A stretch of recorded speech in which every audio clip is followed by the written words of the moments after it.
Vai apresentar hoje é nosso monge budista Túlio Rocha, que você já conhece, né? Com toda a sua... É o ônus de apresentar tão bem é a gente sacanear, né? Porque a gente não consegue fazer igual, a gente sacaneia.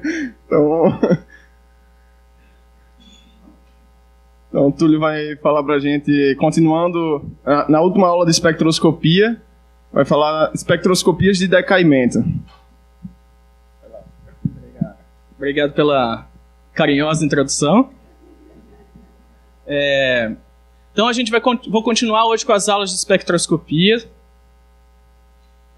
A primeira parte eu vou falar sobre espectroscopias de decaimento, que é o que acontece quando depois que você gera aquele buraco, você decai. Vocês aprenderam esses dois processos de decaimento, e a gente pode usar eles para fazer uma espectroscopia e aprender sobre as propriedades da amostra. Eu tinha falado antes, a segunda parte da aula ia ser sobre espalhamento inelástico, só que eu decidi mudar a aula ontem. Então eu acabei preparando a segunda metade da aula inteira ontem. Eu apresentei para o Ricardo, foi minha cobaia, a gente discutiu bastante, eu mudei alguns slides para explicar um pouco melhor para vocês processos de espectroscopia ressonante e espalhamento ressonante. Então aqui não vai ter nenhuma técnica nova, mas a gente vai fazer tudo ressonante. Então eu vou explicar para vocês o que é, e dá para você tirar informações diferentes das mesmas técnicas. Então eu acho que isso aqui cobre melhor do que a parte de espalhamento inelástico, e vocês vão ter uma aula específica sobre espalhamento inelástico na semana que vem. Então, começando aqui na parte de decaimento, vocês lembram que após o processo de absorção fotoelétrica, você pode ser depois de durante um experimento de XPS ou absorção de raio-x. Então, meu processo inicial veio um fóton, esse elétron absorveu, ou ele foi arrancado, ou ele foi excitado lá para algum nível da banda de valência ou do contínuo lá. Ou ele foi totalmente arrancado. Esse aqui é o estado que está na sua amostra depois. Esse é um estado excitado da matéria, extremamente excitado, porque tem uma falta de um elétron num nível muito baixo, muito próximo do núcleo. Essa excitação, por exemplo, o cobre, se isso aqui fosse o cobre, e esse buraco no cobre custa 8.000 eletronvolts. É a borda K do cobre. Então isso é muita energia. O que acontece é que dentro de alguns femtosegundos, o seu átomo relaxa, e tem dois processos de relaxar, que significa ir para um estado de menor energia. Ele pode emitir um fóton de fluorescência. Então, você tinha um buraco aqui, você pode pensar como esse elétron transitando para cá, ou o buraco subindo. É a mesma coisa, vocês lembram do joguinho que o Gustavo mostrou. Esse estado, ele ainda é um estado excitado, ele tem muita energia. No cobre, você passaria de 8.000 eletronvolts para algo em torno de 900 eletronvolts, mas ele ainda é excitado. E aí, você também pode decair para um processo de emissão, o G, que é você perde energia trazendo um elétron para baixo e arrancando um elétron. Esse estado ele tem dois buracos, mas dois buracos lá em cima. Então no cobre isso aqui custaria 8.000 eletronvolts, e aqui mais ou menos 2 vezes 900, 1.800. Depois que essas duas coisas podem acontecer, aqui tem uma probabilidade de ir para um ou para outro, vocês já aprenderam isso. Esse processo continua.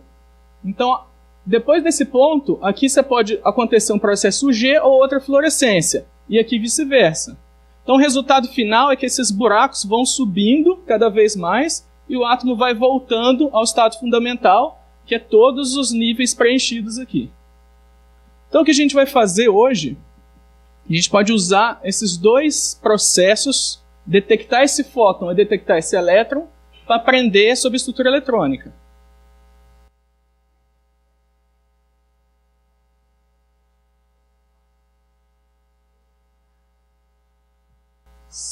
Isotrópico, você diz, ele tem uma probabilidade de emitir em todas as direções? Sim. Ele é independente do processo que gerou o buraco. Por exemplo, você pode gerar esse buraco com um elétron. Alguém tinha perguntado isso, como você faz o EDX lá, é basicamente isso. Você gerou esse buraco com um elétron e depois você tem uma emissão de um fóton. Então não existe correlação nenhuma entre a excitação e a emissão nesse caso. Então, eu não vou falar dessa parte de espectroscopia UG, eu escolhi explicar só uma, que é uma espectroscopia de fluorescência baseada nesse fenômeno, porque ele é muito mais aplicado, acho que a maioria de vocês vão ter muito mais contato dentro do síncrotron.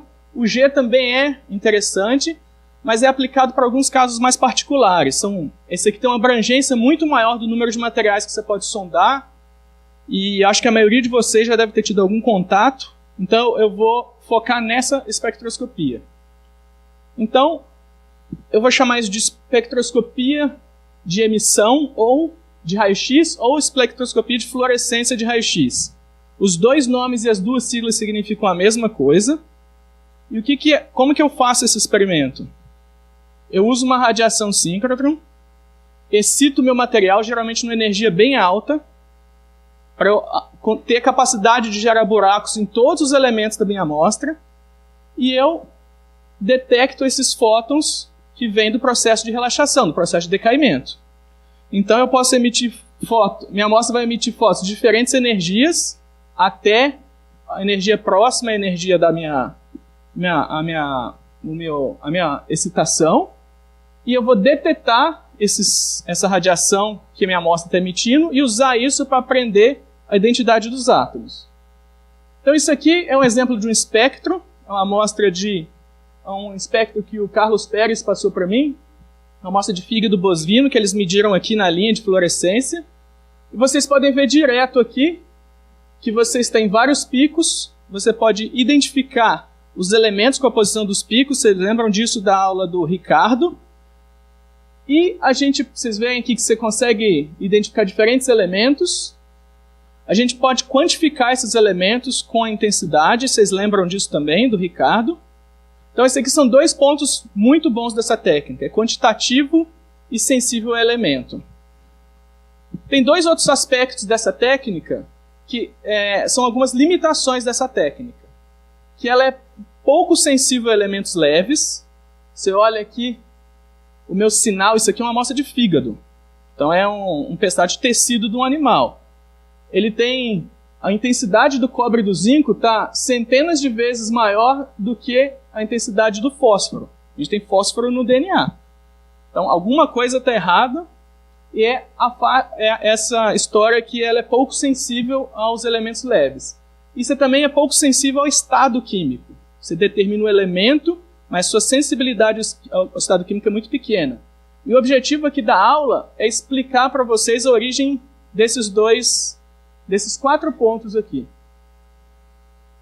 Então, começando, posição de pico, vocês lembram da aula do Ricardo? Ele usou cinemática, aquela comparação com a mecânica clássica, que você usa conservação de energia para identificar os picos. Então, eu vou começar aqui. Esse seria o meu estado inicial, aqui do processo de fluorescência. Lembre-se, o estado inicial ele já tem um buraco lá. E o meu estado final é a emissão de um fóton e o decaimento desse elétron aqui. Como que eu vou aplicar a minha regrinha de conservação de energia que o Ricardo mostrou? Eu faço aqui que a variação de energia inicial é igual a energia final. A energia inicial, o que é? É a energia do meu átomo com um buraco nesse primeiro nível aqui. Então, energia buraco no nível 1. O estado final é o meu átomo com uma energia com um buraco no nível que eu chamei de nível 2, mais a energia do fóton. Eu posso rearranjar isso aqui, passar a energia do fóton sozinho, então eu tenho que a energia do meu fóton é igual à diferença de energia desses dois níveis do estado final e inicial. E é assim que eu identifico meus elementos. E eu posso escrever isso aqui também dessa forma, que a variação de energia da sonda é a variação de energia da amostra. Então, se eu meço o que está aqui, eu consigo interpretar esses valores aqui como usando um modelo atômico e determinar que elemento que é. Vocês não precisam montar um modelo atômico para isso, isso já está pronto. E a principal fonte para isso é aquele livrinho, tem um site também que chama CXRO. Esse livrinho é o que a gente usa sempre. E tem uma tabelinha lá dentro que mostra todas as possíveis transições e o nome dessas transições. A gente tem alguns nomes. Vocês lembram que vocês aprenderam já que algumas técnicas espectroscópicas você chama os níveis de 1S, 2S, 2P. Isso aqui é típico de XPS, geralmente esse é o nome que você dá para os seus picos lá, se identifica com os níveis. O pessoal de espectroscopia de absorção, quando vê transições de um nível até os níveis desocupados, eles gostam de chamar de bordas. Então é a borda K, nível 1S, borda L, nível 2S. E o pessoal de fluorescência tem ainda um outro nome, que eles chamam as linhas de emissão. E o nome da linha de emissão, eu uso o nome do estado que chegou. Então, essa primeira linha ali é a K-alfa-1, K-alfa-2, quando vem do L para o K. Aí eu chamo de K-beta, quando vem da M para o K. E assim sucessivamente. Quando eu tenho um decaimento do nível M para o L, eu chamo de linhas L. L-alfa-1, L-alfa-2 e assim por diante. Cada uma tem uma energia característica e eu posso identificar os meus elementos assim. Tem uma historinha interessante. Alguém sabe por que chama KLM? O cara que descobriu, começou a fazer essa técnica, ele não fazia com raio-x, ele fazia com fótons, e ele identificou essas linhas que saíam. E ele começou a fazer, ele descobriu uma primeira linha, e aí ele descobriu uma segunda classe de linhas. E ele escreveu, o paper estava quase pronto, e ele chamou de linhas A e B. Ele fez um outro material e descobriu umas linhas diferentes. Ele ficou com medo de que se ele estudasse outros materiais, ele ia precisar de letras anteriores à linha que ele estudou. E ele resolveu usar uma letra no meio do alfabeto, chamou de K. Se eu descobrisse alguma coisa antes, eu tinha letra e depois também. E desde então se chama KLM. NO e assim por diante. Então, tem uma tabelinha aqui que você consegue saber para cada uma dessas linhas, está tabelado, qual elemento que é. Então, se você olhar aqui, ó, o cobre, que é o exemplo que eu dei, ele tem a linha K-alfa-1, que é uma transição do nível L2 para o K1, que é em 8.000, e ele está indexado aqui. Só que o cobre, ele também tem uma linha em torno de 900, que quase não está aparecendo aqui. E qual elemento que eu queria mostrar, que tem duas linhas? Aqui em 7.000. O ferro tem aqui em 6.000 e 7.000. Então tem aqui a linha mais intensa do ferro em 6.000 e tem essa outra linha em 7.000 aqui. Vocês precisam identificar uma linha por elemento e você usa depois as áreas de novo para fazer a quantificação. Tudo bem até aí?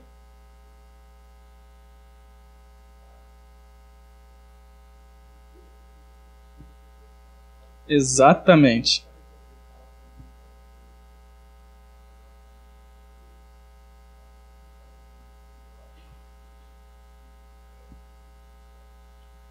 Vocês ouviram o comentário? Eu vou repetir.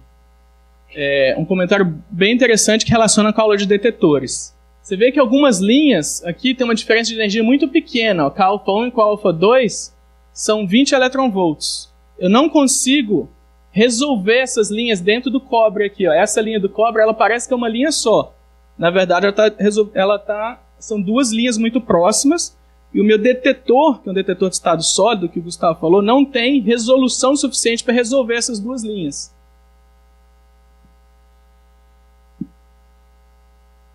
Então, voltando, aqui eu queria chamar a atenção nesse ponto, que se você olhar nesse livrinho, ou no CXRO, ou qualquer tabela que vocês gostem mais, eu gosto desse livrinho laranja, você tem duas tabelas lá. Uma é uma tabela que chama dessas linhas de emissão, que está escrito lá, K-alfa-1, K-alfa-2, K-alfa-3 e tal. E a outra é uma tabela que está falando energias de ligação. Também a gente fala K e um S, que são aquele negócio XPS, absorção. Se você olhar a linha K-alfa-1, ela está em torno de 8.047 eletronvolts. Nossa, estou me enrolando aqui. Se você olhar nessa tabela aqui de energias de ligação, a diferença de energia de ligação entre a borda L2 e a borda K, que dá origem a essa K-alfa-1, é mais ou menos 8.950, então a diferença de energia dá em torno de 8.027. Vocês veem aqui que isso aqui não bate. Alguém sabe por quê? O que eu estou fazendo de errado? Eu vou botar um desenho para ajudar. Qual é a diferença entre essa diferença de energia e essa diferença de energia? O buraco. Aqui, isso aqui é uma diferença de energia entre dois níveis do meu átomo no estado fundamental. O processo de fluorescência, você sonda a diferença de energias de dois estados excitados. É um estado excitado na borda K e um estado excitado no nível L, no nível 1S e no P nesse caso aqui. Então isso é essencial. Nunca olhem energias de ligação quando vocês quiserem identificar as linhas em fluorescência. Olhem a energia de fluorescência. Tá claro isso? Isso aqui é bem importante. Muita gente acaba usando essas tabelas erradas quando quer interpretar os espectroscopias diferentes. Pode falar. Vamos lá. O que é isso aqui? Essa diferença de energia que eu calculei está delta de ligação. É a diferença de energia entre esse estado aqui e este estado do átomo no estado fundamental. Certo? Então, a diferença de energia entre o 2p e o 1s. Neste caso, é sempre na espectroscopia, por isso que a gente reforça muito esse negócio da conservação de energia, a diferença entre o estado final e inicial. Tem que olhar qual é o estado final e inicial na sua espectroscopia. Nesse caso, qual que é o meu estado inicial na fluorescência? Não é o meu átomo no estado fundamental. Meu estado inicial, o átomo é excitado. É um átomo com um buraco lá embaixo. E o estado final também é excitado. Então, é uma diferença de energia de dois estados excitados. A presença do buraco muda por 20 eletronvolts essas duas diferenças de energia. Beleza?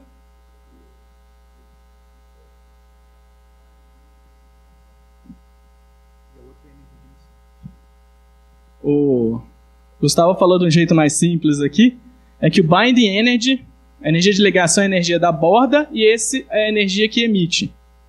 Não é exatamente igual por causa da presença desses buracos.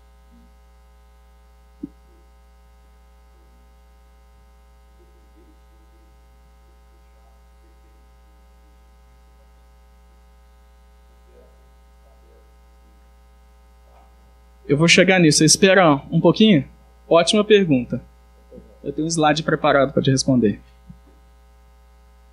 Então, o que a gente quer fazer é quantificação. Vocês já viram essa equação antes? Toda vez que eu quero quantificar, eu tenho que calcular intensidades. E cálculo de intensidades, a gente usa essa formulinha que vocês já viram, que a gente chama de regra de ouro de Fermi, que relaciona a taxa de reação com uma certa probabilidade e esse número aqui, que é um delta. Uma função que a gente falou para vocês que está relacionado à conservação de energia. Eu vou tentar explicar um pouquinho isso para ficar mais palpável essa continha. Isso aqui é uma soma de probabilidades. Quais probabilidades que a gente está somando? Lembra que eu falei que você tem transições entre estados? Eu estou nesse estado aqui, por exemplo. Aqui é uma soma de um estado inicial para vários estados finais. Então, meu estado inicial é esse aqui. Um buraco no nível 1S. Eu posso fazer uma transição para esse estado aqui, para o 2p3 meios ou para o 2p meios. Cada um desses vão ter uma probabilidade. que eu chamei de P, de ir para o estado inicial para o 1, e a probabilidade de ir para o estado inicial para o 2. São esses números que são esses numerozinhos aqui, esse F, H interação e I. O H interação é o que faz desse estado para esse estado. É interação, radiação, matéria. Para você ir aqui para cá, você lê que aqui você criou um fóton. É a interação, radiação, matéria que faz você vir desse estado para esse. Então essa soma é uma soma de todos esses possíveis caminhos, que é uma soma de probabilidades, tudo bem? E o que é esse negócio que a gente chamou de conservação de energia? Aí precisa saber um pouco o que é esse delta. Esse delta é uma função, igual aquela função seno que eu mostrei antes. O seno, entre 0 e 2π, assume valores entre menos 1 e 1. Essa função ela é bem especial.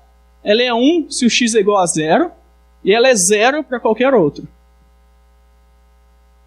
Então, se eu aplicar aqui, ó, quando que esse número aqui vai ser 0? Quando EF menos EI é igual a 0, que vai dar aquela regrinha que eu falei antes. A diferença de energia entre esse estado e esse foi a energia do fóton. E é isso que você recupera a conservação de energia, que é o que eu escrevi aqui, que a gente usou antes. Então você escreve a conservação de energia e a soma de probabilidades na mesma equação. Por isso que a matemática ajuda a gente.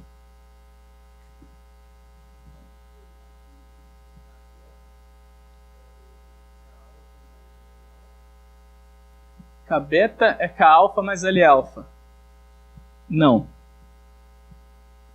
Ó, o K-beta é uma transição do M para o K. O L-alfa é uma transição do M para o L. Mas esse cara são coisas diferentes. São dois processos diferentes. Aqui dependeria de uma daquelas probabilidades. O que você está falando é um processo que depende de uma mais um outro. Seria um produto de probabilidades. Então, são dois fenômenos diferentes e eles saem com energias diferentes. Mais perguntas ou posso continuar? Então, a grande pergunta que todo mundo faz é se eu preciso realmente calcular essa regra de ouro. Eu preciso saber como é esses cálculos. Não, você não precisa calcular isso, mas é bom saber que tem uma lógica por trás. E além disso, tem aproximações. Essas, como uma pergunta do nosso colega, esses números vêm de alguns cálculos e vai gerar uma imprecisão na sua quantificação. Dependendo do que você quiser fazer, você vai poder olhar em tabelas diferentes ou medir padrões, medir coisas que vão melhorar a precisão da sua quantificação. Então, lembrem-se sempre disso. Sempre que vocês forem usarem grandezas tabeladas para quantificar, para entender seus espectros, é bom saber que isso sai de umas contas e tem algumas aproximações e não é válido geralmente em todos os casos. Por isso que a gente faz essas escolas e tenta explicar para vocês isso. Então, agora voltando à pergunta da sensibilidade química. Quem que perguntou? Qual que é o seu nome? O Felipe. Vocês lembram desse gráfico que o Pedro mostrou para vocês explicando a sensibilidade química do XPS? Como é que era? Entre este carbono e este carbono, eu aumento a eletronegatividade do que está em volta. O que acontece nesse modelinho simplificado? Os elétrons de valência, que são 2p, eles acabam ficando cada vez mais longe do núcleo, porque os átomos mais eletronegativos atraem eles mais. Ele mais próximo do núcleo, mais longe do núcleo, ele reduz a blindagem da interação do potencial do núcleo que ele tinha com os elétrons de caroço. O elétron de caroço sente uma interação maior com o núcleo e ele acaba diminuindo, ele chega mais próximo do núcleo, o núcleo atrai mais eles. Ficar próximo do núcleo significa que você tem mais energia. Então a energia desse elétron de caroço aqui, que eu estou querendo representar este carbono, e esse elétron de caroço, um S, que é este carbono, esse átomo aqui, esse átomo tem energia maior. E é por isso que você tem esses deslocamentos, dependendo aqui nesse caso da eletronegatividade dos átomos que estão em volta. Como que isso acontece quando a gente faz uma fluorescência? Obviamente isso é praticamente... Esse efeito também acontece. Mas a grande questão é que na fluorescência, vocês lembram? É uma diferença entre dois níveis que a gente está vendo, em dois estados excitados. Então imagine que seria a fluorescência do ferro zero. Estado inicial e estado final. Agora imagine que eu olhe um ferro 2+. O ferro 2+, ele tem um shift aqui. Igualzinho você teve no XPS. O problema é que tanto o estado inicial quanto o estado final tem esse shift também. Então quando você faz a diferença, ela é quase zero. Ela é bem pequena. E é por isso que com a maioria dos detetores que você usa para fluorescência, você não detecta isso. Então o shift químico, ele é muito difícil de detectar.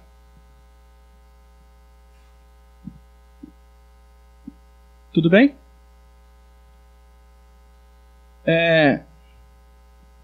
Então eu queria voltar ao meu slide anterior para voltar, explicar para você, para retomar aqui um resumo dessa técnica. Então você consegue identificar elementos químicos, você consegue quantificar, você é pouco sensível a elementos leves e a estados químicos. Tudo bem? Eu vou passar agora a parte 2, que eu vou falar de espectroscopias ressonantes, mas é um bom momento para parar para fazer perguntas, se alguém tem alguma pergunta ainda sobre fluorescência.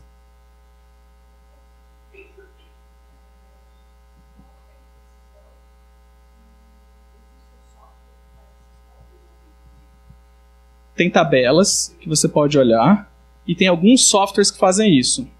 Eu não sou um especialista nisso, eu nunca fiz, na verdade, uma quantificação de fluorescência. Tem alguns pesquisadores aqui que são especialistas e eles podem conversar com você, mas a princípio tem softwares que fazem e o limite de detecção está muito relacionado com quantos fótons você consegue detectar no seu detetor no final. Então depende muito da amostra que você tem e quão boa é a sua medida. E geralmente o que as pessoas fazem hoje em dia é usar microsondas, e no futuro a gente quer usar nanosondas. Então você faz um feixe pequeno para gerar ionização numa região pequena e você detectar ali. Então depende se você quer fazer uma medida média ou uma medida local, resolvida no espaço, seus limites de detecção variam um pouco.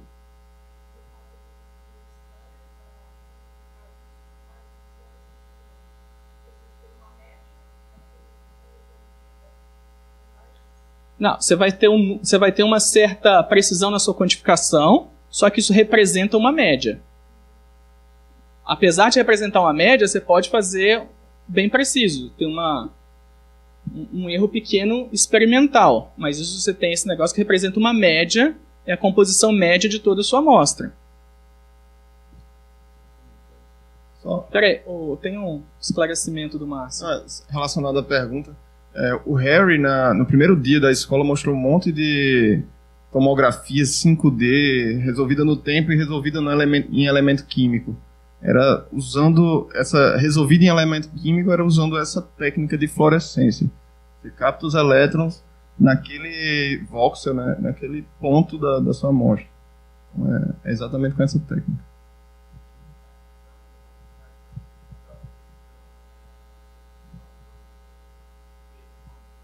Ah, sim. Isso está relacionado com a seção de choque. Que eu não falei, mas está aqui. Na verdade, a probabilidade de você cair. Quanto mais elétrons você tem uma coisa que acho que o Pedro explicou. Mais elétrons você tem para cima, você tem mais probabilidades de cair. E você acaba aumentando a sua seção de choque de detectar alguma das linhas de fluorescência.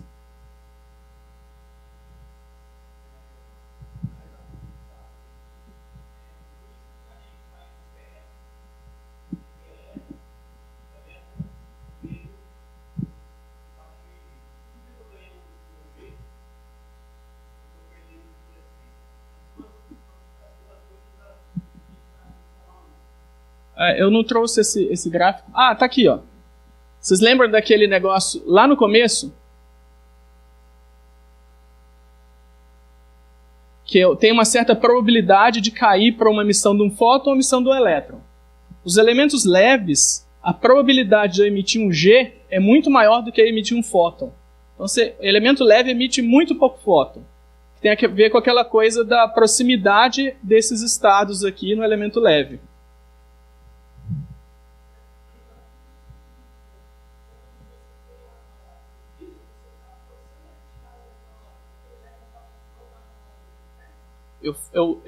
Geralmente, eu ponho uma energia que eu acho que é maior do que todos os elétrons de todos os átomos lá. Então, eu quero forçar a saída de todos, eu não consigo selecionar qual que é, eu estou lá bem alto. Então, tem uma probabilidade de eu ter excitado todos esses elétrons, é por isso que todos eles têm a probabilidade de decair, e eu acabo detectando todos aqueles sinais.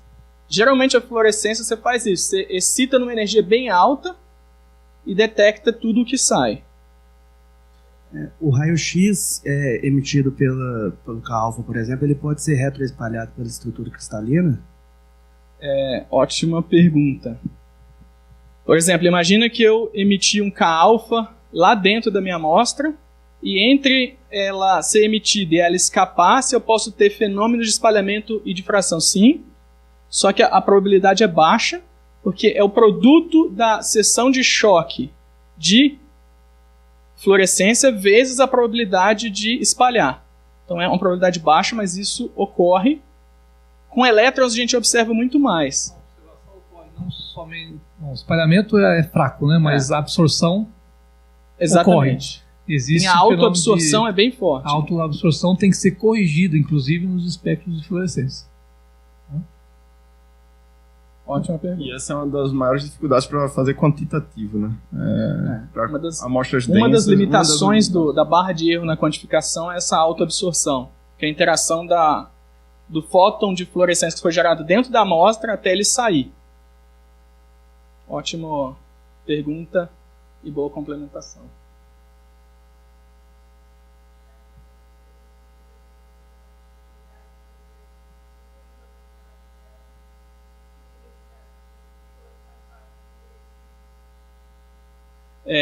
A dupla ionização é um processo. O que você pode fazer é esperar um processo G. Tem gente que faz isso. A gente pode fazer.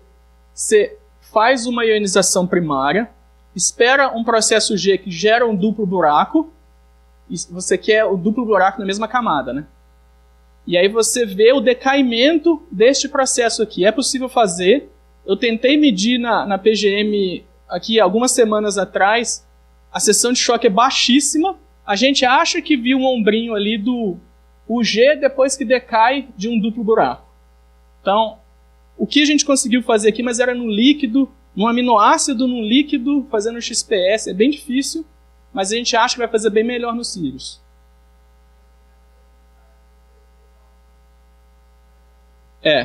Ele é bem mais sensível. E você consegue ver, inclusive, decaimentos não locais. O que eu queria ver era isso. Eu tinha um aminoácido e eu queria ver se uma molécula de solvatação poderia dar um elétron que vai recombinar com esse cara e você consegue sondar a camada de solvatação em volta. Mas isso no Sirius a gente vai fazer melhor. Posso continuar então? Mais uma? Não radiativos é o G. Por exemplo, todos os processos de emissão... eu chamo de emissão G, mas um decaimento que eu digo é porque ele vai para o estado fundamental.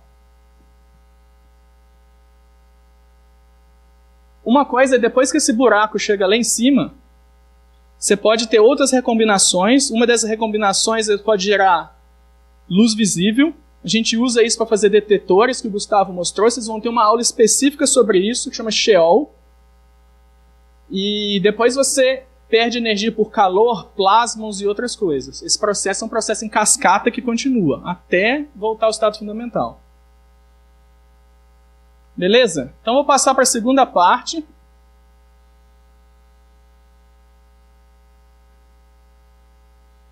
Que é a parte de processos ressonantes. Não tem nada de novo em técnicas, são as mesmas técnicas, mas um modo diferente de fazer as técnicas. O que é esse modo diferente? Você lembra que cada uma das técnicas você seleciona uma certa energia para fazer o seu espalhamento, para fazer a espectroscopia, XPS. Aqui eu estou dando 2 exemplos. E o que a gente vai fazer? Nossa, eu estou... Gente, vocês viram que eu preciso andar, eu não consigo ficar parado. E esse microfone aqui me atrapalha muito. Técnica do professor Ricardo que anda muito também. Então, qual é a diferença dessa técnica em relação às outras? Eu vou ficar parado, melhor. Vou encostar aqui. Então, o que a gente vai fazer? A gente vai fazer todas aquelas técnicas anteriores, escolhendo a energia como sendo próximo ou exatamente uma da energia das bordas de absorção. Isso vai ter uma consequência. Geralmente, qualquer uma das técnicas que vocês já aprenderam antes, você pode fazer todas elas ressonantes. Então, vocês aprenderam XPS, XPS ressonante, fluorescência ressonante, emissão ressonante, UG ressonante, aqui é também espectroscopia de fotoemissão ressonante, e a mesma coisa para o espalhamento. Tradicionalmente, o pessoal de espalhamento chama isso de anômalo. Mas, no fim, é processos ressonantes. Você vai para a energia de uma borda de absorção de um elemento específico que você quer olhar, e aí você chama de sax ressonante, ou sax anômalo. Aqui são 2 técnicas que eles usam muito em cristalografia de proteínas, que é também técnicas de difração anômala, de single e multiple wavelengths. Eles não falam energia, mas tudo bem. E todas as técnicas você pode botar um R na frente e você tem uma técnica nova. Qual que é a ideia de fazer isso? Aqui eu vou usar um espectro de fotoemissão, é uma banda de valência, e alguém tinha perguntado lá como eu identifico elementos na minha banda de valência. Você lembra que na banda de valência está tudo misturado, está tudo hibridizado. O que eu posso fazer é medir um espectro na borda do elemento que eu quero identificar, e eu vou ter uma modificação no espectro total. Então aqui é um espectro na ressonância e fora da ressonância. 2 energias diferentes, você vê que tem uma diferença. Eu fui na borda do rutênio para esse composto, eu vou voltar nesse exemplo depois.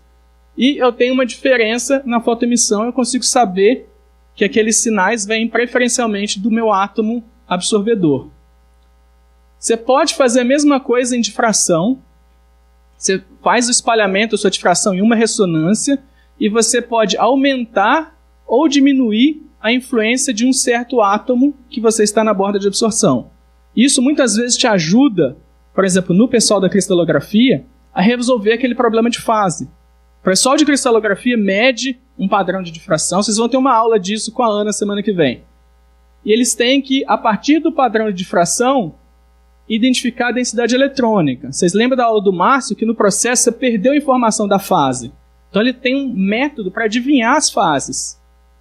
E um desses métodos é usar espalhamento ressonante. Eu vou chegar no final, vou tentar falar um pouquinho mais sobre isso.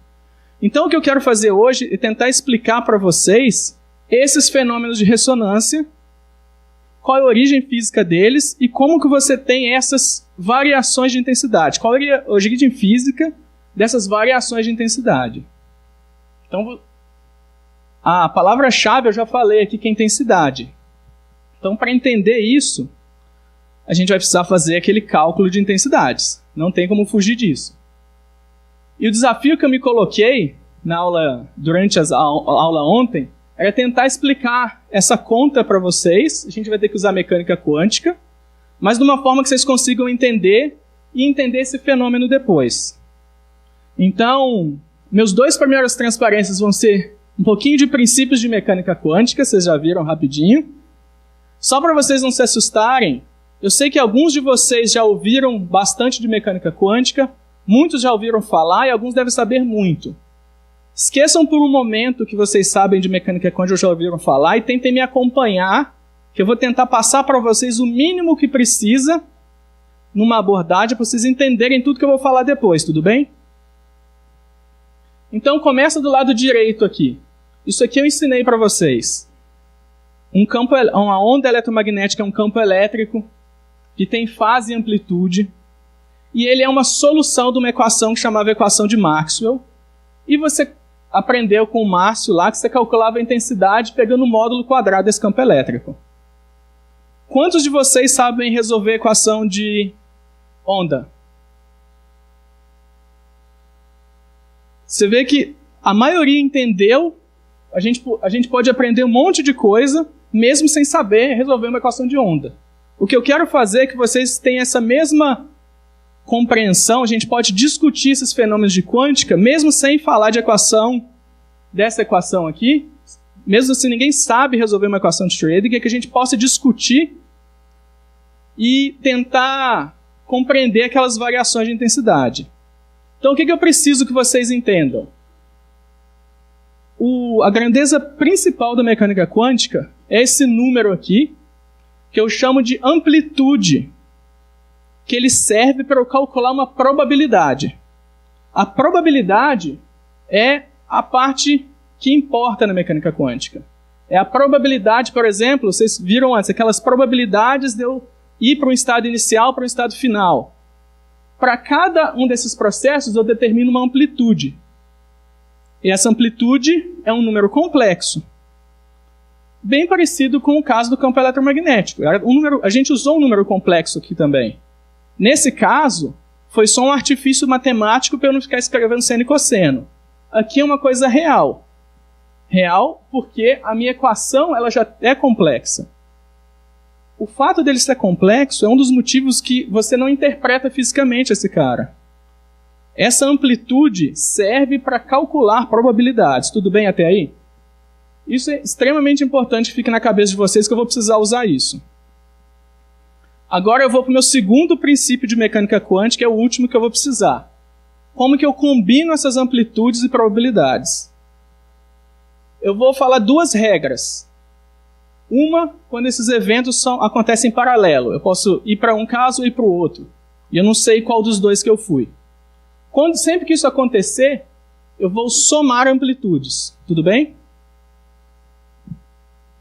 E sempre que uns eventos acontecerem em série, aconteceu um, aconteceu outro, eu vou fazer um produto de amplitudes. E aí depois eu vou calcular minhas probabilidades. A probabilidade aqui vai ser um produto, o módulo quadrado da soma, e aqui o módulo quadrado do produto. Essas probabilidades, essa regra de probabilidade de eventos em série, vocês já conhecem. É probabilidade de dois eventos, é o produto das probabilidades. Se eu jogo um dado, eu tiro 6, a probabilidade é 1/6. Se eu jogar o dado de novo e eu quero tirar outro 6, a probabilidade é 1/6 vezes 1/6. Então, essa regrinha não tem nada de novo. Esta regra é uma coisa nova da mecânica quântica, como você calcula isso, mas é igualzinho o campo elétrico. O campo elétrico a gente já fez isso. Você lembra quando o Márcio falou? Eles primeiro somavam as amplitudes do campo e depois calculava a intensidade. Então, isso aqui também não é nada novo para vocês. Tudo bem? E tudo isso que eu preciso para vocês entenderem o resto. Isso é mecânica quântica que a gente vai precisar. Amplitude é um número complexo e a gente usa para calcular probabilidades. E a gente vai calcular probabilidades de vários eventos agora.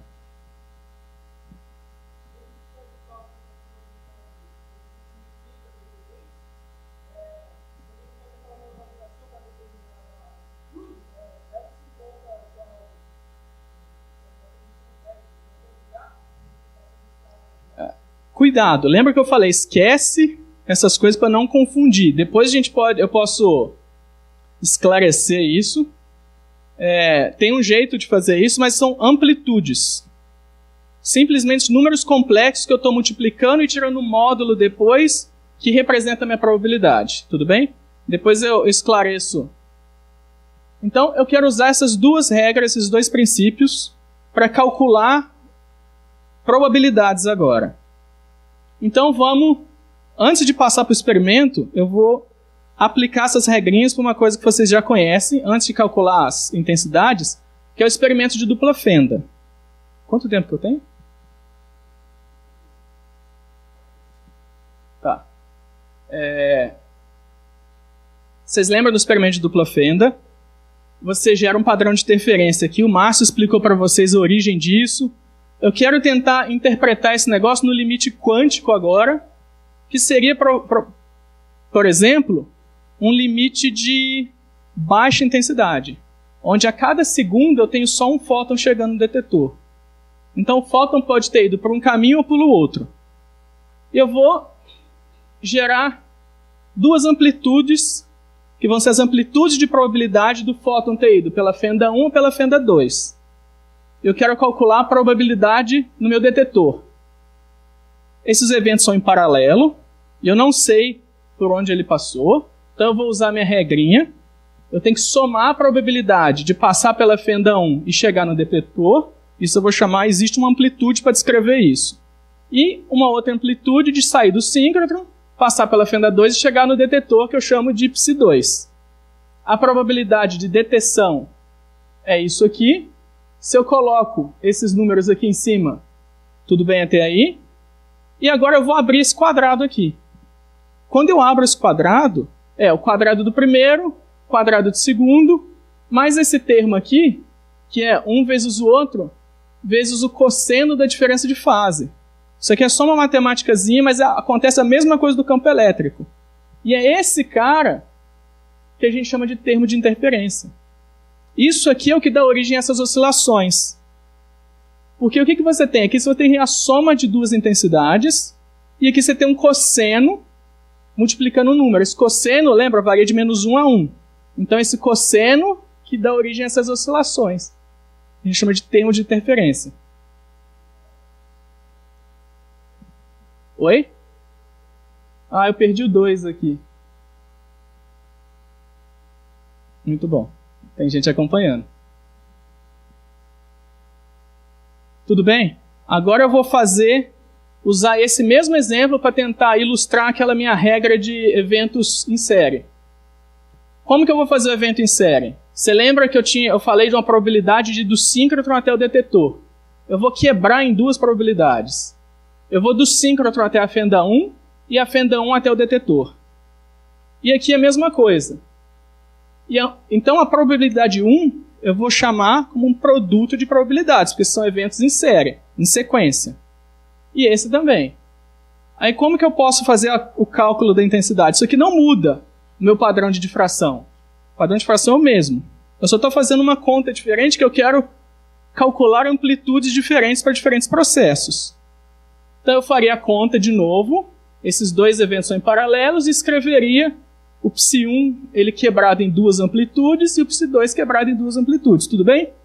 Então eu só queria ilustrar esses duas regrinhas que a gente vai usar, esses dois casos, na soma de probabilidades para as espectroscopias. Então agora eu vou voltar para o caso da fotoemissão ressonante. O que é a fotoemissão ressonante? Aqui é o estado fundamental do meu átomo. Ele tem um nível de caroço, tem uma banda de valência e uma banda de condução. Eu vou fazer um processo de fotoemissão, que a gente chama de XPS lá. Vem um elétron, eu arranquei um elétron da minha banda de valência, ele foi para o contínuo e eu detetei esse elétron. Eu vou medir esse elétron, certo? Esse é meu espectro de XPS lá que vocês viram na aula do Pedro. Agora, o que acontece se a energia que eu faço, esse espectro, é exatamente a energia de absorção, que é a diferença de energia entre esse nível e a banda de condução, algum nível da banda de condução. O que vai acontecer? Vai acontecer isso. Isso aqui eu também posso fazer, certo? Eu posso, com o mesmo fóton, eu posso arrancar um elétron daqui e chegar aqui, e aqui eu estou representando a barra do mesmo tamanho, essa escala aqui é energia, eu posso arrancar um elétron do meu nível 1s e é um processo de absorção normal. Então eu posso absorver o fóton ou eu posso emitir um elétron. Esses processos acontecem lá na minha amostra o tempo todo. E o que pode acontecer depois que acontece a absorção? eu posso relaxar no processo G e emitir um elétron, certo? Meu processo G aqui, ó, esse elétron original desce, ele ocupa aqui, e um elétron daqui sai. Tudo bem? Agora, o que é o lance principal da coisa? Olha o estado final que eu tenho aqui. Qual que é o meu estado final? Um buraco na banda de valência e um elétron livre. Qual que é o estado final desse processo aqui? É um buraco na banda de valência e um elétron livre. Os estados finais são exatamente os mesmos.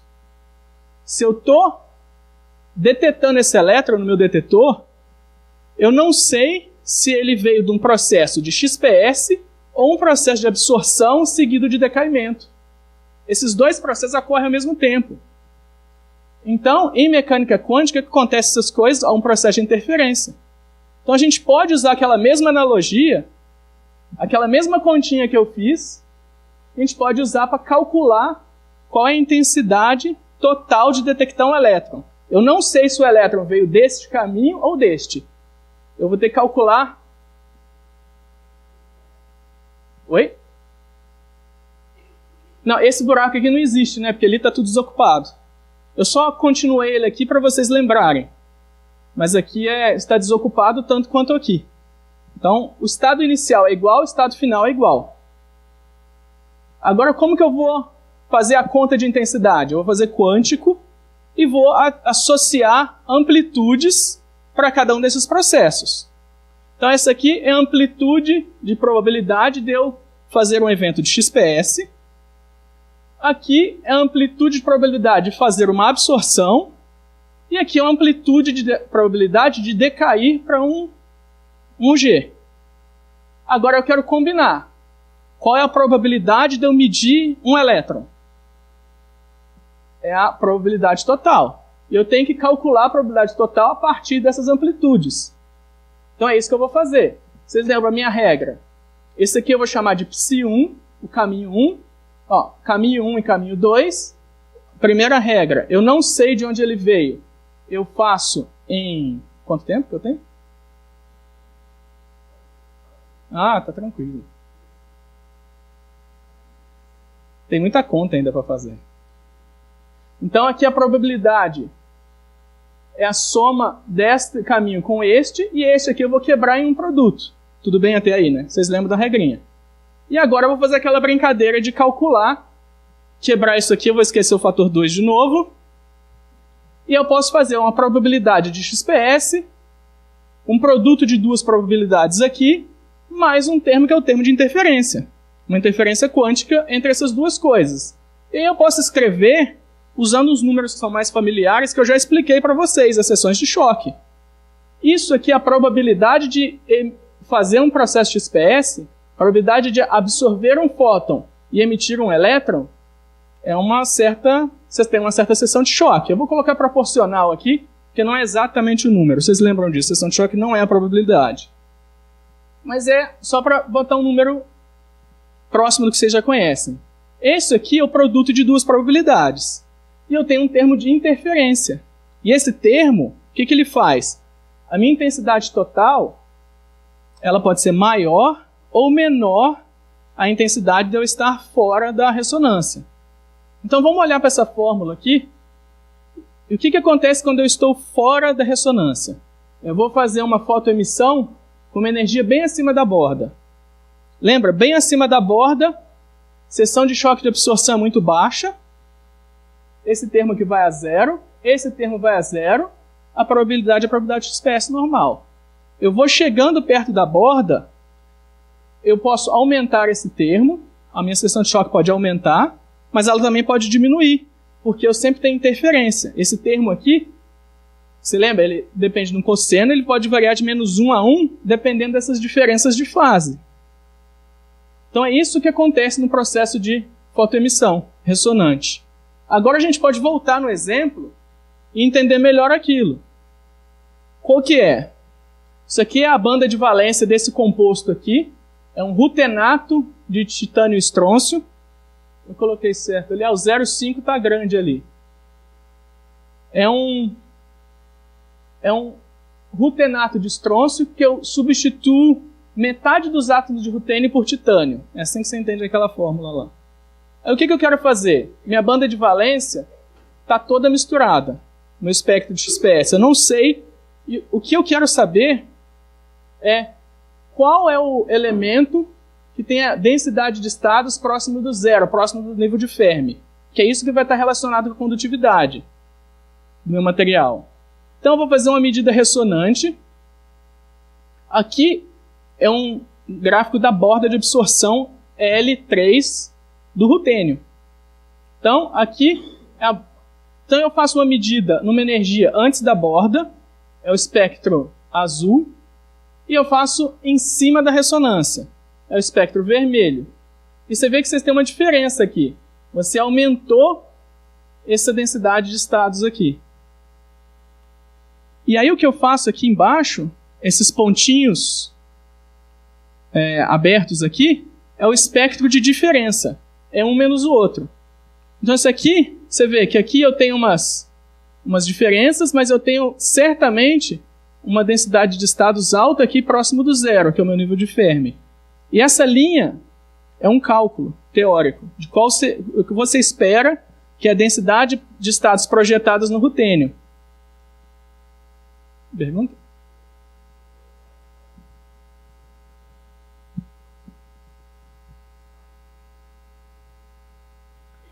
O que eu estou aumentando é a intensidade, porque o que eu faço? Eu estou na borda do rutênio. Então, os elementos nessa borda, todos os elétrons que vêm do rutênio, eles vão ter um elétron adicional, que é aquele elétron absorção mais o G. Esse que é o processo ressonante. Na energia, os elétrons que vêm do rutênio, eles têm essa soma aqui, e é por isso que ele fica maior. Isso aqui é o mesmo composto. Eu só medi energias diferentes. Eu aumento a contribuição do rutênio em relação a todos os outros elementos. Eu consigo identificar, num espectro de valência, onde está tudo misturado, qual o caráter principal de cada uma dessas regiões, aqui próximo ao nível de Fermi. Beleza? Então agora eu vou fazer um outro exemplo. Esse aqui mostra bem o fato de você ter um processo de interferência. Aqui também são bandas de valência que é um óxido de titânio nanoestruturado, e eles mediram que a absorção, geralmente o óxido de titânio tem um gap no visível. O óxido de titânio é um material que absorve luz, e a gente gostaria muito de fazer fotocatalisadores, materiais fotoativos com titânio. Mas ele absorve no UV, ele não absorve no visível. E esses caras fizeram um material que absorvia no visível. Eles queriam saber por quê.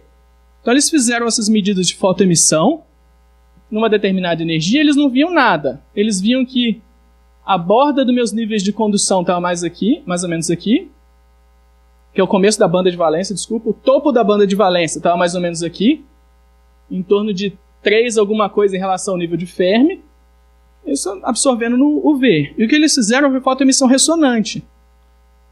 E aí, o que eles viram? Tá vendo? À medida que eu vario a energia ao entorno de uma certa borda do titânio, tem um estado aqui que está aumentando a intensidade e caindo.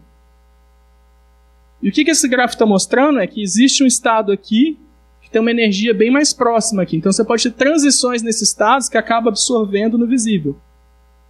E o que esse gráfico está mostrando é a intensidade desse pico aqui em função da energia.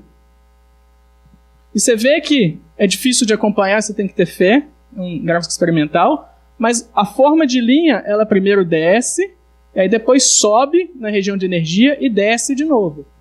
Esse é um perfil muito característico de fenômeno de ressonância, chama perfil de Fano. E ele é uma consequência daqueles processos de interferência. Sempre que você tem aquela interferência, ele acontece porque você tem uma largura intrínseca para você entrar e sair da ressonância. Então, esse tipo de perfil é o que mostra que existe aqueles processos de interferência. Você não consegue ajustar essa curva se você não usar aquelas contas que chegam naquela interferência. Tudo bem? aqui é próximo da ressonância. Quando você está próximo da ressonância, as fases mudam muito rápido. É por isso que a minha tem uma mudança grande aqui, ó, do negativo está reduzindo até aumentando. Tem essa mudança grande porque essas diferenças de fase bem grandes das amplitudes lá. A analogia é idêntica ao oscilador harmônico forçado. Quem já viu isso em circuitos ou em mecânica clássica, a analogia é muito boa. Agora eu vou tentar fazer a mesma brincadeira para um espalhamento. O primeiro passo é fazer uma descrição quântica do processo de espalhamento elástico. Até agora vocês viram o que é um espalhamento. Vocês lembram que a interação da radiação-matéria para explicar o espalhamento elástico a gente escrevia como uma onda que chacoalhava o elétron, uma certa aceleração. Esse elétron emitia e tinha algumas direções. Vocês lembram disso? Você emitiu para o elétron, calculou para o átomo. Isso aqui é como a gente interpreta o espalhamento elástico quântico. Ele é um processo de absorção e emissão, seguido de emissão, mas para um estado que a gente chama de estado virtual. Esse não é um estado que existe no átomo. Ele simplesmente vai para um lugar e volta e emite um outro fóton. E esse fóton é emitido em outra direção, diferente da direção incidência. Alguém já fez Raman? Espectroscopia Raman? Essa é a mesma interpretação de um espectro Raman. Então, o espalhamento elástico é isso aqui que acontece.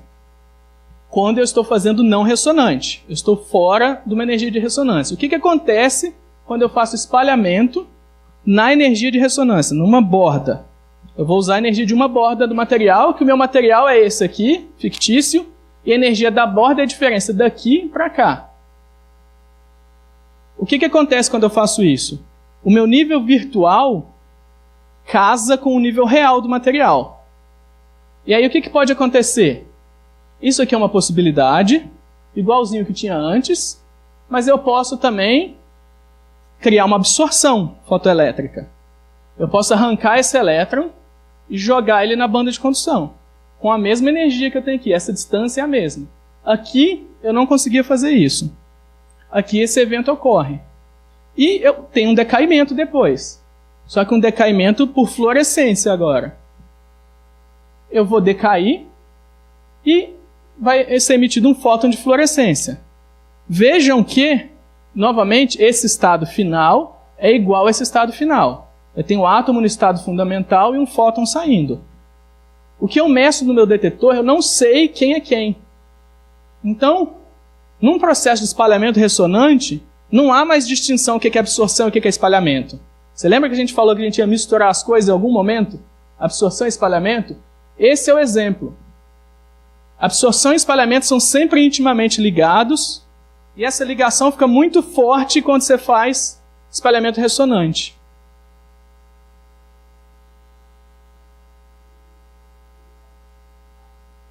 Esse aqui? Não, ele está indo para um estado virtual, só que ele casa de ser lá dentro da banda. E aí, esse processo aqui, a absorção seguida de fluorescência, também acontece. Junto. E você não sabe qual dos dois, como você não sabe, você tem interferências e toda aquela coisa. Então agora eu vou fazer a mesma brincadeirinha. Vou montar os meus dois caminhos de uma forma parecida com o meu experimento de dupla fenda anterior. Eu tenho um caminho aqui que eu ponho uma amplitude de espalhamento, que eu vou chamar de XRD, mas poderia ser SAX, qualquer técnica de espalhamento que você queira. E aqui eu tenho um processo de absorção seguido de fluorescência. Eu determino as probabilidades e eu quero detectar qual é a probabilidade de eu detectar um fóton. A intensidade, eu quero fazer uma medida da intensidade dos fótons. É o módulo quadrado da amplitude total. Eu calculo a amplitude total, usando aquelas regrinhas, assome o produto e escrevo, esquecendo o 2 de novo, como um produto, uma soma de uma seção de choque de espalhamento elástico, vocês já conhecem, um produto de 2 seções de choque de absorção e de fluorescência, mais um termo de interferência. E é isso que te dá o caráter ressonante no seu espalhamento. Você vai na borda de absorção num metal, num elemento específico, e você pode aumentar ou diminuir a seção de choque de espalhamento desse elemento que você está, se você varia sua energia próximo da borda. Tudo bem? E é isso, voltando aqui, que eles usam na cristalografia de proteínas. A Ana vai explicar isso para vocês, ela sabe muito melhor que eu. Mas qual que é o problema da difração de macromoléculas? Sair do padrão de difração, chegar na densidade eletrônica, é muito difícil. É um problema de identificar. Você tem que fazer você tem que assumir que você sabe algumas fases, fazer um procedimento, existe um procedimento de cálculo. Geralmente o que você faz é um processo que se chama de homologia. Você usa uma estrutura similar, como um chute inicial, e refina a sua estrutura até aparecer. Só que para estruturas novas, uma proteína que não tem alguma coisa resolvida, você não consegue fazer isso. Então você usa o espalhamento ressonante, para te ajudar nesse problema da fase, porque você vai apagar ou iluminar alguns pontos que vão seguir como âncoras no seu processo de recuperação da fase. Qual é o problema que eles têm? Vocês lembram que proteínas, aminoácidos, é carbono, oxigênio e nitrogênio, alguns enxofres, e é só isso. Todos eles têm bordas de absorção na faixa de baixa energia. Como que eles resolvem esse problema? Você usa um aminoácido modificado, uma selenometionina que você põe na sua estrutura, esse aqui é um exemplo, ou você pode incorporar átomos pesados num negócio que chama soaking, né? Procedimento de soaking, você põe átomos pesados, você vai na borda desses elementos, faz espalhamento na borda, antes da borda, e te ajuda. O que você tem, se você faz espalhamentos na borda, você identifica mais ou menos a posição dos seus selênios, que é a posição das suas metioninas, e você já tem um conhecimento prévio da sua sequência de aminoácidos da proteína, e isso pode te ajudar no problema das fases. Isso serve como âncoras para você resolver seu problema. E tudo vem daquele negócio de você, quando você está na borda, você aumenta a seção de choque de espalhamento para os átomos absorvedores. Tudo bem? Então era isso que eu tinha para explicar para vocês. Eu esqueci de fazer meu resumo, recapitulando, porque eu repreparei essa aula toda ontem, mas eu espero que vocês tenham entendido e que vocês lembrem mesmo assim, recapitulando.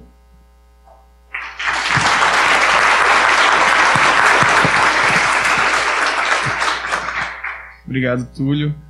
Fazer a gente, pelo menos, parecer que entendeu, porque eu me achei mais inteligente depois dessa aula. Não sei vocês.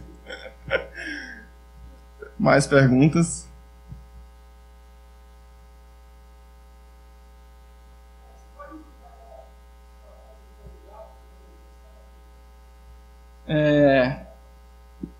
Quando você faz o módulo complexo, você faz o psi vezes o psi estrela, que esse é o conjugado. Quando você faz o EAI-Φ, o conjugado é EAI menos I. EAI-Φ, o conjugado, você troca o I por menos I. É só isso. É só uma notação diferente para usar módulo quadrado. Eu quis evitar isso, por isso que eu não usei.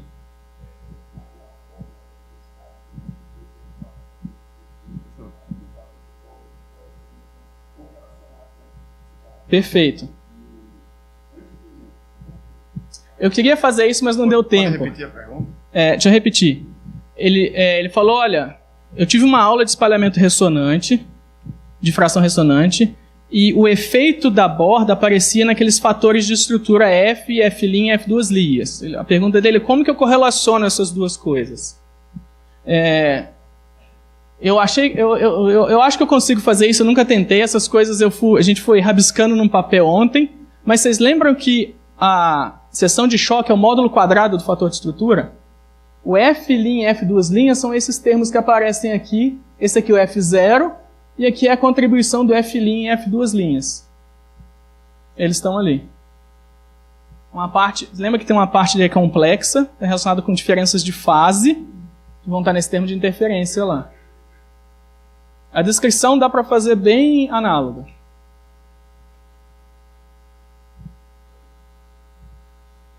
Túlio, quando você calculou a probabilidade de acontecer absorção e fluorescência, não entra nessa conta a probabilidade também do elétron OG? É um menos o outro, né? Opa, lado errado. Não era para vocês verem isso. Aí mesmo. Aqui. Então, eu tenho que multiplicar a probabilidade de ir para o caminho que eu quero. Aqui sempre tem uma probabilidade de ir para o outro. Mas a conta que entra, eu quero ir daqui para cá e daqui para cá. Quer dizer, desse decaimento, eu quero decair em fluorescência, eu tenho que calcular qual a probabilidade de vir deste estado para este estado. O outro também acontece, mas ele não contribui para essa medida experimental que eu estou fazendo. O estado final do OG não vai ser o mesmo. Exatamente. Então não o tem estado a mínima, final do mesmo não tem interferência, não tem nada. Mais perguntas? Não?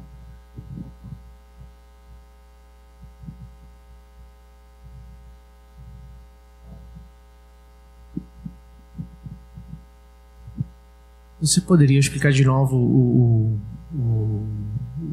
processo ressonante que fazem com o catalisador para modificar, para ver quando absorve no visível? O que você fez? Você foi na energia de uma borda, bem próximo da borda, aqui a borda está nessa energia. Quando você faz em torno da borda, você aumenta e diminui a intensidade desse estado aqui que você não conseguia ver muito bem antes. Então isso serve para identificar que existe um estado nessa região aqui, em torno de 2 electronvolts, e é isso que faz o seu catalisador absorver no visível. Você identificou a origem da sua absorção no visível nesse material.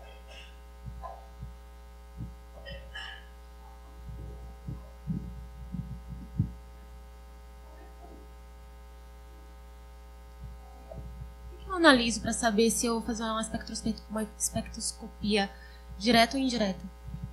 Tá.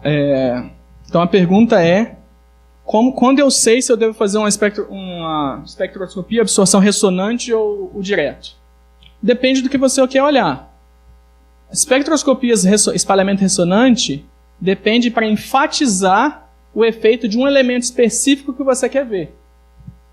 A princípio, a gente deveria fazer para todos os elementos da minha amostra. Se você tivesse tempo suficiente, tivesse fluxos suficientes, poderia ser uma possibilidade. Geralmente você não precisa disso para entender o seu material. Naquele caso, eu queria saber quem é o átomo que está mais contribuindo para os estados próximos do zero. Aí eu faço fotoemissão ressonante no estrôncio, titânio e rutênio e determino quem que contribui mais ali. No caso das proteínas, eu fui na borda do selênio que eu enfiei lá dentro para ajudar a resolver o problema.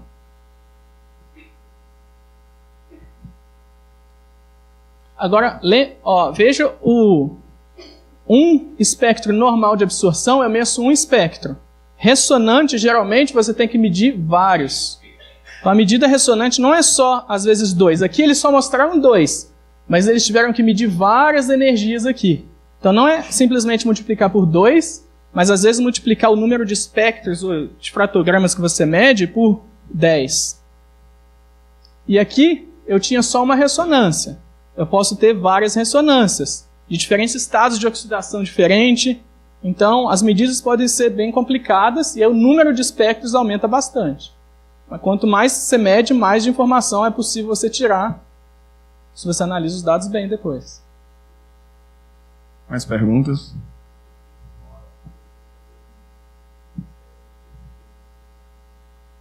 Depende. Depende da amostra, depende do tipo de espectroscopia. Porque eu estou falando de todas as espectroscopias, todas as técnicas de espalhamento. Então depende muito. É difícil falar. Pode ser 10 segundos ou pode ser Higgs, a técnica que eu ia falar agora, pode demorar fazer uma curva ressonante um dia ou uma semana. No Sirius, aqui impossível. Esse tipo de experimento aqui é rápido. Algumas meia hora para cada espectro, alguma coisa assim. Esse em específico. Depende da resolução sempre. Geralmente a gente aumenta a resolução, joga fora a maioria dos fótons. Tá todo mundo esperando eu me enrolar e cair aqui, né? Em relação à emissão de elétron pelo efeito Auger, qual que ele é menos provável do que a emissão de um fóton? Tipo... Depende do átomo. Depende do número atômico. Vou voltar lá no começo. Isso eu não expliquei muito bem, mas foi uma pergunta que alguém me fez É aqui.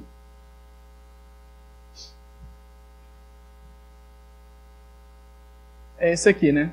Eu posso decair para emitir um elétron G ou emitir um fóton.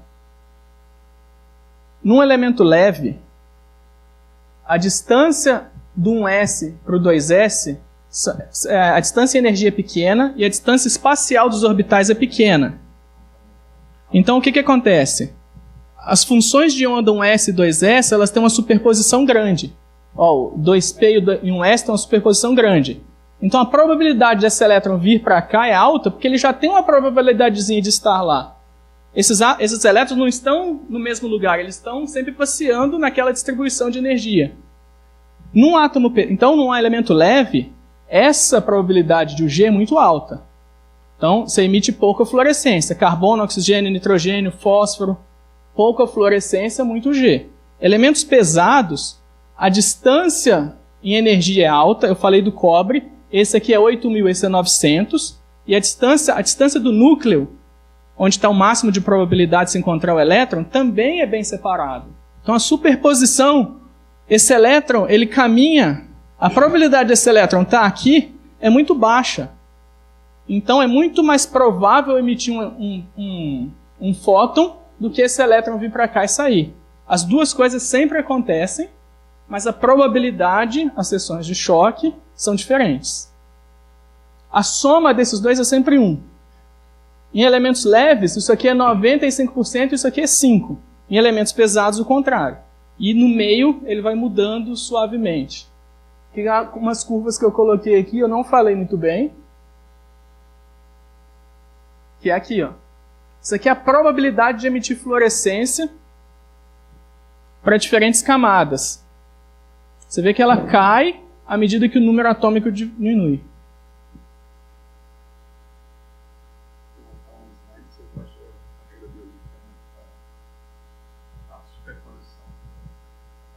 Mais ou menos. Eu teria que fazer uma outra... Daria para fazer uma outra continha. Não é exatamente essa aqui, mas é a superposição no átomo mesmo. É aquelas... Lembra aquela função radial que a gente fez lá? Eu fiz há um tempo atrás. Você tinha uma probabilidade de achar o elétron num S e o 2S ele tinha uma caudinha ali e ele sobe depois. É isso. É superposição das amplitudes de probabilidade de encontrar esse elétron num lugar. Mais perguntas? Tem um tempinho ainda. Aquela perguntinha que estava brotando e você diz, não, ela é ruim, ela não é tão boa. Ela é boa. Podem fazer. Vamos lá, aquela pergunta que está querendo brotar. Não? Se ninguém tem pergunta, o Thierry tem que fazer, né? Porque ninguém fez pergunta ainda. Ai. Bom, nenhuma outra pergunta?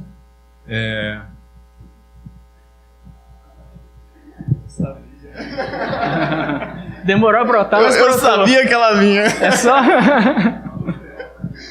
Obrigado. Na análise quantitativa, no caso de fluorescência, tem os picos, por exemplo, é tipo de uma emissão, mas no caso do ferro que você mostrou, tinha 2 picos.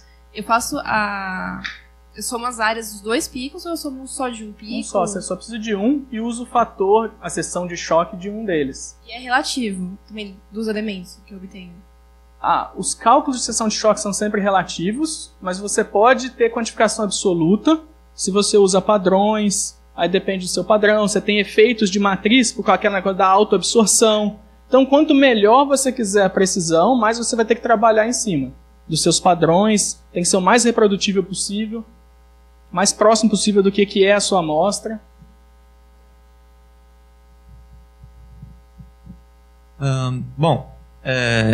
Para quem trabalha com microscopia de varredura, essa costuma ser um método de caracterização com os detectores de EDS e técnicas parecidas que chega a ser familiar. Só que tem certos artefatos que, quando você usa elétrons incidentes diretamente na sua amostra, que são oriundos de algumas interações, interferências da própria natureza do experimento que você está fazendo, e alguns que são oriundos do tipo de detector. Quais são as diferenças da própria instrumentação, mesmo que o fenômeno seja fundamentalmente o mesmo, que você tem quando você faz o uso desses comprimentos de onda raio-x e quando você faz com a incidência de elétrons diretamente na amostra, no caso de um microscópio de varredura, por exemplo? Beleza. Todo mundo entendeu? Qual é a diferença? A pergunta dele é o seguinte: eu consigo fazer fluorescência também dentro do microscópio. E ele sabe que ele é um bom microscopista, ele sabe analisar direito, ele sabe que tem algumas limitações por causa do detetor e várias outras coisas. A pergunta dele é como eu comparo as duas coisas e as limitações. As limitações, se você usar o mesmo detetor, e na maioria dos casos a gente usa um detetor de estado sólido de silício, são exatamente as mesmas. Porque o processo fundamental é depois que eu gerei o buraco. Depois que aconteceu isso, é tudo igual.